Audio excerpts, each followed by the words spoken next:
Pastor Yusuf साहब मौजूद हैं। हम खुदा के कलाम को और पास्टर साहब को बड़ी खुशी के साथ वेलकम कहते हैं।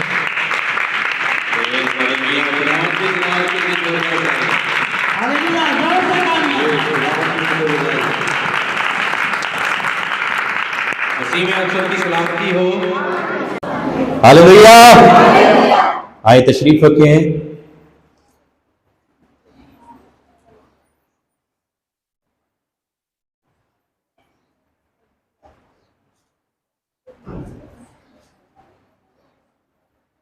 कैसे आप सब? खुदावंद की शुक्रगुजारी कि हम उसके हुजूर एक बार फिर इकट्ठा हैं, और ये खुदा का फजल और उसकी मेहरबानी होती है कि हम उसके पास आते हैं। आमीन। कलाम में लिखा है, जब तक वो ना बुलाए तो कोई उसके पास नहीं आ सकता। कलाम मुकद्दस में से आज चंद बातें हम अपनी जिंदगी के लिए सीखने वाले हैं। कलाम में से जो आयत हमने पढ़ी, मुकाशफा की किताब में से 3रा बाब और उसकी 11वीं आयत को हमने पढ़ा। आप मेरे साथ इस आयत को दोहराइए। मैं जल्द आने वाला हूं, मैं जल्द आने वाला हूं, जो कुछ तेरे पास है उसे थामे रहे, ताकि कोई तेरा ताज न छीन ले। आमीन। आज हम अपनी जिंदगी पर कुछ गौर करेंगे, कुछ वक्त के लिए हम सोचेंगे, क्योंकि हम खुदा के हजूर दुआ कर रहे हैं, हम वर्शिप कर रहे हैं, हम उसमें जिंदगी गुजार रहे हैं। लेकिन थोड़ी देर के लिए हम और गौर से अपने आप को देखें। कलाम में लिखा है, मैं जल्द आने वाला हूं, जो कुछ तेरे पास है उसे थामे रह। जो कुछ उसे थामे रह।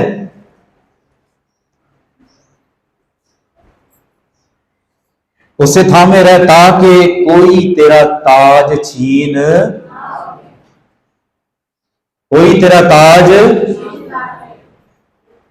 छीन ना ले। और अगर हम कलाम मुकद्दस में थोड़ा सा पीछे आए, मुकाशफा 2 बाब उसकी 10वीं आयत में, वहां पर लिखा है, जो दुख तुझे सहने होंगे उनसे खौफ ना कर। देखो इब्लीस तुम में से बाज को कैद में डालने को है, ताकि तुम्हारी आजमाइश हो, और 10 दिन तक मुसीबत उठाओ, जान देने तक भी वफादार रह, तो मैं तुझे जिंदगी का ताज। अब हम जो जिंदगी गुजार रहे हैं, हम जो खुदावंद में होकर जिंदगी गुजार रहे हैं और उसके नाम में अपने आप को लेकर उसमें जिंदगी गुजारते हैं, हम हमेशा की जिंदगी के लिए आगे बढ़ते हैं और ये चाहते हैं कि हम हमेशा की जिंदगी पाए, उस ताज को पाए जो खुदावंद यीशु मसीह ने कुर्बानी देकर खरीदा। लेकिन मैं और आप अपनी जिंदगी पर गौर करें कि मेरे पास क्या है जिसे मैं थामे रखूं, जिसे मैं, खुदावंद ने क्या कहा, मैं जल्द, जो कुछ उसे थामे रह, ताकि कोई तेरा ताज कोई है छीनने वाला ताज? आए कलाम मुकद्दस में थोड़ा सा बढ़ते हैं और देखते हैं, गौर करते हैं कि कैसे ये ताज हमारा छीना जा सकता है। मेरे साथ पहला पत्रस का खत निकालिए।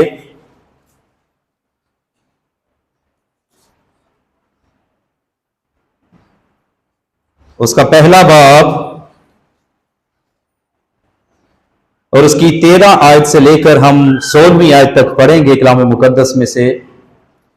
कलाम में कुछ इस तरह से लिखा है, इस वास्ते अपनी अकल की कमर बांधकर और होशियार होकर उस फजल की कामिल उम्मीद रखो जो यीशु मसीह के ज़हूर के वक्त तुम पर होने वाला है, और फर्मा बरदार फजंद होकर अपनी जहालत के जमाना की पुरानी ख्वाहिशों के ताबे ना बनो, बल्कि जिस तरह तुम्हारा बुलाने वाला पाक है उसी तरह तुम भी अपने सारे चाल चलन में पाक बनो, क्योंकि लिखा है कि पाक हो इसलिए कि मैं पाक हूं। अब यहां पर हम गौर करते हैं कलाम मुकद्दस में, इस आयत को जब पढ़ते हैं 13वीं आयत को, तो लिखा है इस वास्ते अपनी अकल की कमर को बांध कर, केदी अकल नु है, अकल की कमर को, अकल की कमर होती है, अकल की कमर होती है, जिस्म की तो होती है, ये है। यहां पर क्या लिखा है, मेरे साथ पढ़े, लिखा है इस वास्ते अपनी अकल की कमर बांध कर, अकल की कमर, अकल की कमर, और होशियार होकर उस फजल की कामिल उम्मीद रखो जो यीशु मसीह के ज़हूर के वक्त तुम पर होने वाला है। और वो कहता है कि जो कुछ तेरे पास है उसे थामे रह, होशियार हो जा, अपनी अकल की कमर को बांध ले और उम्मीद रख के मैं जल्द आने वाला हूं। और होशियार किन चीजों से होना है, जो हमारे ताज को छीन सकती हैं, जो हमें खुदावन से दूर ले जा सकती हैं, इस जिंदगी के ताज से दूर ले जा सकती हैं। 14वीं आयत में लिखा है और फर्माबरदार फरजंद होकर, कैसे फरजंद, अपनी जहालत के जमाना की पुरानी ख्वाहिशों के ताबे ना बनो। फर्माबरदार फरजंद होकर अपनी जहालत के की ख्वाहिशों के ताबे। अब हम अपनी जिंदगी पर गौर करें कि हमने क्या थामा हुआ है, हमने क्या अभी तक अपने हाथों में लिया हुआ है, अपनी जिंदगी में लिया हुआ है। क्या हमने पुरानी ख्वाहिशों को लिया हुआ है, क्या उन कामों को जिनसे खुदा ने सलीब पर जान देकर मुझे और आपको छुड़ाया है ताकि हम हमेशा की जिंदगी में जाएं, ताकि हम हमेशा की जिंदगी का ताज पाए, क्या हमने उसे छोड़ा है? छाड़ देता है, या अभी तक हम जहालत के जमाना की पुरानी ख्वाहिशों में जिंदगी गुजार रहे हैं? अभी तक हमारी जिंदगी में पुरानी ख्वाहिशात जिससे हमारा जिंदगी का ताज छीन सकता है।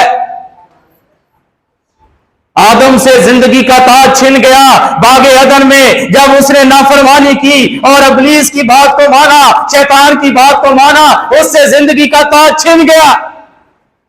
जिस दिन तूने ये फल खाया तू उसके बाद तो वो 920 साल तक जिंदा रहा। सब इतने आदम 920 साल तक, 900 से अबव उसकी जिंदगी थी।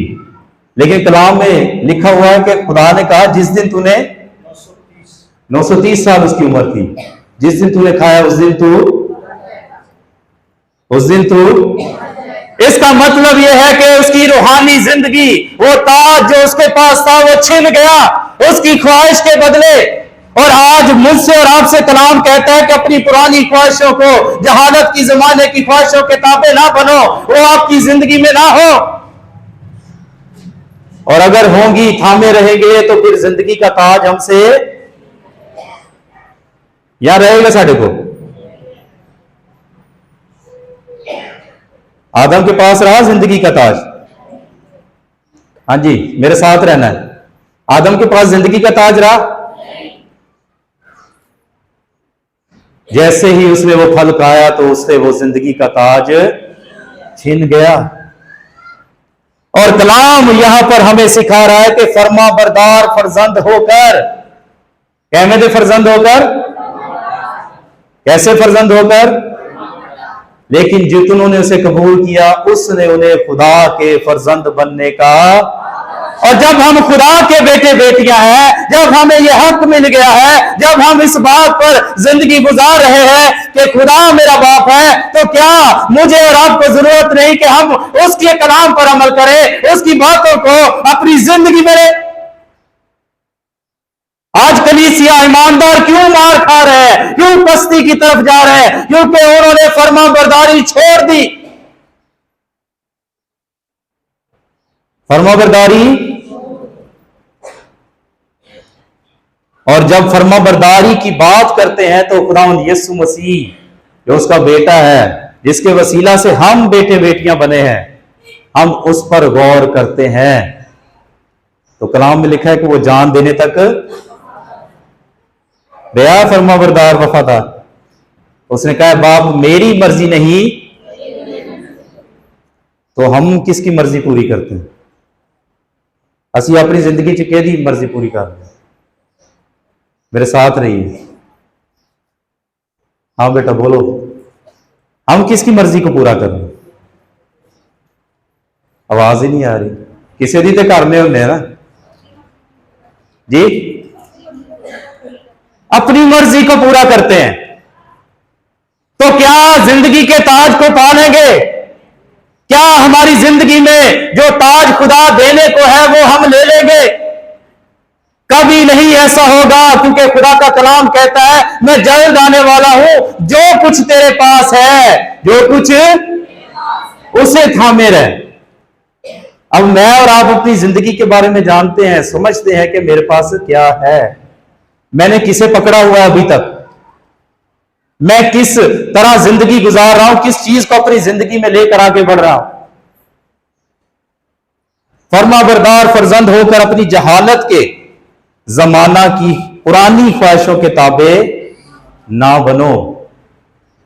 जिदों तक ते जहालत च सां, जिदों तक ते सानू खुदा दा ਉਹਦੇ कलाम का गुनाह का पता नहीं सी, सजा का पता नहीं था, उस वक्त तक तो लिखा हुआ है। लेकिन अगर हम जानते हैं सब कुछ, तो फिर हमें इससे क्या करना है? बाहर निकलना है। लिखा हुआ है बल्कि जिस तरह तुम्हारा बुलाने वाला पाक है, जिस तरह मेरे साथ रही, जिस तरह तुम्हारा बुलाने वाला क्या है?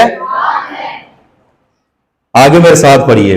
उसी तरह तुम भी अपने सारे चाल चलन में पाक बनो, जिस तरह तुम्हारा बुलाने वाला। खुदा ने दुनिया से ये अपना इकलौता बेटा, ताकि जो कोई उस पर ईमान लाए हलाक ना हो बल्कि हमेशा की जिंदगी पाए। खुदा ने हमें बुलाया है अपने बेटे को कुर्बान करके, अपने बेटे की कुर्बानी देकर अपने पास फिर से बुला लिया है कि हम और वो एक हो जाए।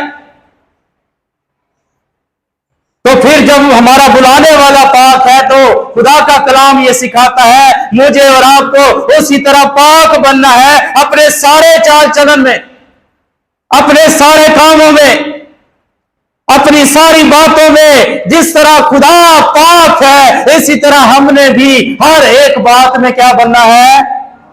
मेरे साथ रहिए, क्या बनना है? और ये उस वक्त होगा जब हम अपनी पुरानी ख्वाहिशों को छोड़कर आगे बढ़ेंगे।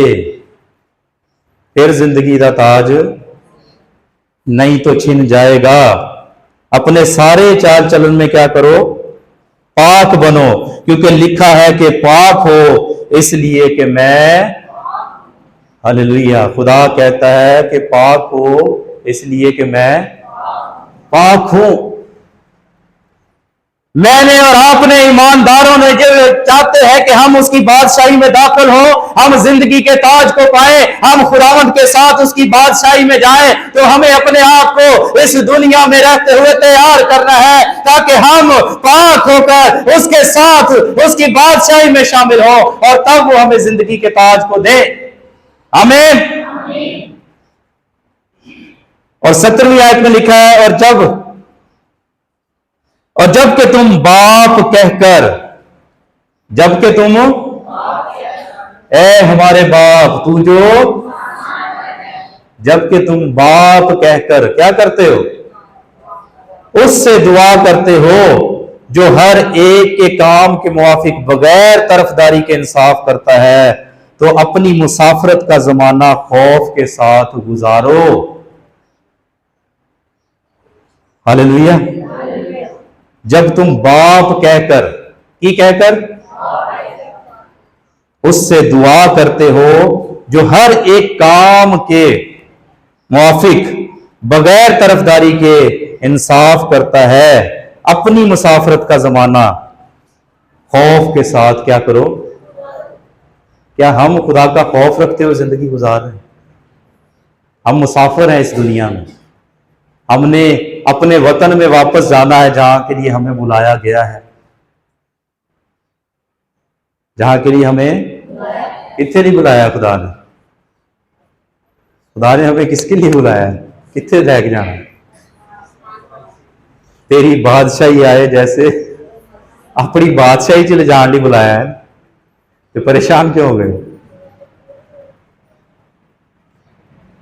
उसने मुझे और आपको बुलाया है। हम बाप कहकर उसे पुकारते हैं, और यह रिश्ता सिर्फ मुझे और आपको नहीं बल्कि हर उस शख्स के पास है जो उसे कबूल करता है, जो उसके बेटे को कबूल करता है। वो बाप कहकर उससे दुआ करता है, लेकिन बाप बगैर तरफदारी के हर एक के काम के मुआफिक उसे बदला देगा। उसे क्या देगा?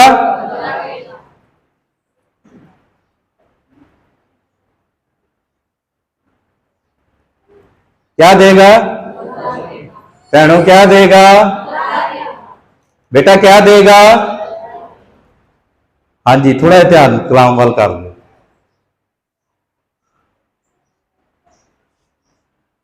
बगैर तरफदारी के, इसके आदम को खुदा ने बनाकर उसमें अपना दम फूंका था ना, लेकिन उसे जो हुक्म दिया था, जब उसने उसे तोड़ा तो उसने बगैर तरफदारी किए हुए उसे बागे अदन से बाहर निकाल दिया।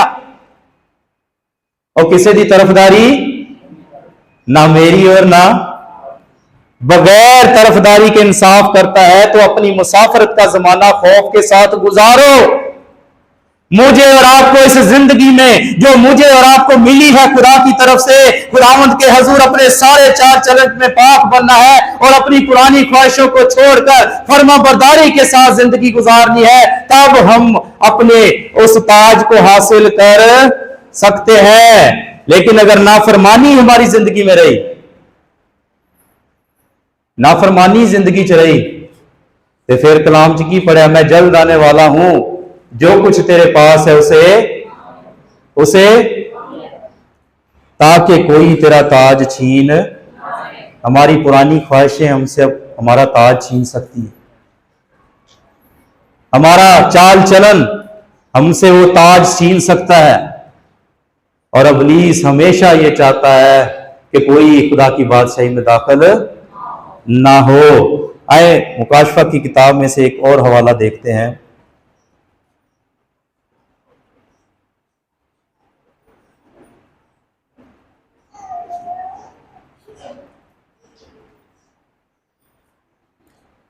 मुकाशफा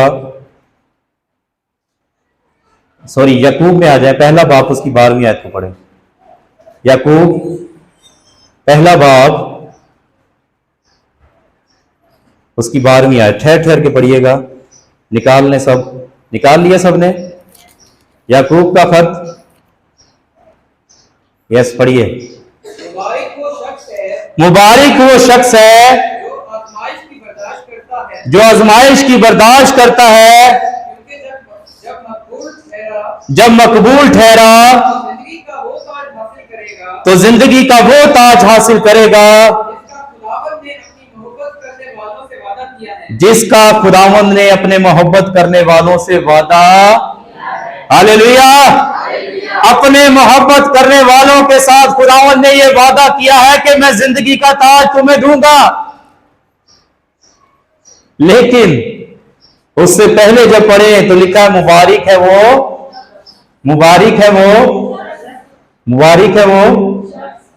केड़ा मुबारक है शख्स जो आजमाइश की बर्दाश्त करता है। जो आदम ने बर्दाश्त की आजमाइश, आवाज नहीं आई, तो क्या वो मुबारक रहा? कि अगर असी नहीं करांगे तो असी मुबारक रहांगे? हाँ जी, आवाज नहीं आ रही, ना रो मेरे के सीखण दे। अगर हम आज आजमाइश की बर्दाश्त नहीं करते, हम अपनी पुरानी ख्वाहिशों में चले जाते हैं, हम नाफरमानी करते हैं, तो क्या हम मुबारक रहेंगे? रवांगे? तो फिर जिंदगी का ताज मिल जाएगा। कलाम में लिखा है, मुबारक है वो शख्स जो आजमाइश की बर्दाश्त करता है, क्योंकि जब मकबूल ठहरा तो जिंदगी का वो ताज हासिल करेगा जिसका खुदावंद ने, जिसका अपने मोहब्बत करने वालों से वादा किया है। हालेलुया।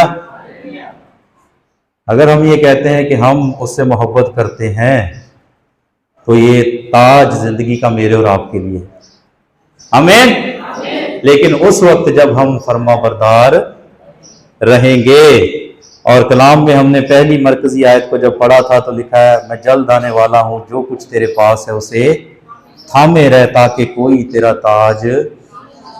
आज मुझे और आपको जरूरत है कि मैंने क्या थामा हुआ, मैं कैसे जिंदगी गुजार रहा हूं, क्या मेरे पास जो कुछ है जिसमें मैं जिंदगी गुजार रहा हूं उसे खुदा मुझसे मोहब्बत रखते हुए वो ताज देगा? क्या मैं उस जिंदगी को उस जिंदगी के ताज को हासिल कर सकूंगा? आए आज अपने आप से सवाल करें, और अगर हम चाहते हैं कि मेरा ये ताज छीन ना जाए, तो हम अपनी पुरानी ख्वाहिशों को छोड़कर खुदावंद में फरमाबरदार फर्जंदों की तरह जिंदगी गुजारें। आमीन। खुदावंद इस कलाम के वसीला से मुझे और आपको बरकत दे।